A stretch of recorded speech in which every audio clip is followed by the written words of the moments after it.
Coming from Congo Brazzaville, where he had just had a one-day working visit, and met President Sassou Nguesso, the Russian Foreign Affairs Minister Sergey Lavrov touched down at the Thomas Sankara International Airport in Ouagadougou in the early evening of June 4, 2024, for a commencement of his two-day tour to Burkina Faso. The Russian diplomat, who had commenced his African tour with a stop in Guinea, was received at the Burkina airport by his Burkinabe counterpart Karamoko Jean-Marie Traore and other high-ranking state officers in Captain Ibrahim Traore's administration. And shortly after his arrival, they headed straight to a conference hall for bilateral and mutual cooperation talks that are aimed at strengthening Russia-Burkina relations. During the discussions, Sergey Lavrov was delighted with the vitality of the renewed and excellent relations between his country and Burkina Faso, which he terms as being based on trust and mutual respect, and this is what he was quoted by the Russian Ministry of Foreign Affairs to have said. "I and my entire delegation are touched by the warm reception we're accorded, and we feel at home among friends. Our relationship is on the rise, primarily as a result of agreements reached at the meeting of our Presidents Vladimir Putin and Captain Ibrahim Traore last year during the second Russia-Africa summit. Thank you very much for your effective cooperation in resolving issues that allowed our embassy to resume operations in Ouagadougou city.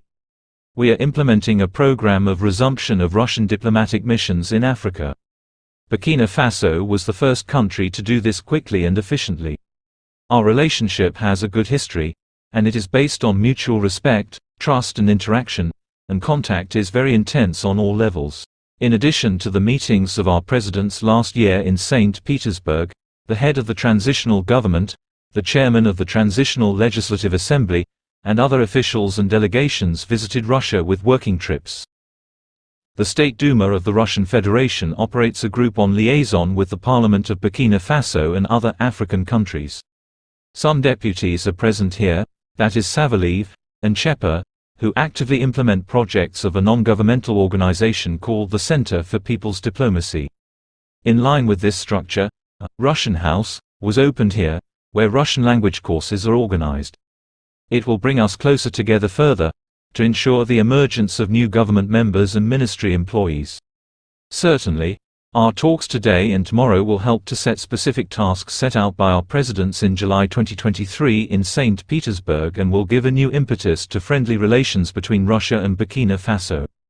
It's to be noted that in addition to the diplomatic delegation, and just like how Lavrov had mentioned, a Russian parliamentary delegation had also toured Burkina Faso on this June 4, where it was received by Burkina's president of the Transitional Legislative Assembly, Dr. Ousmane Bougama. And in their meeting, their exchanges focused on deepening bilateral relations between the Russian and Burkinabe parliaments, where the Russian parliamentarians mentioned the different areas of cooperation that their country intends to strengthen with Burkina Faso, including culture, education and security. The Russian lawmakers also reiterated their country's support for Burkina Faso in its fight for economic and territorial sovereignty.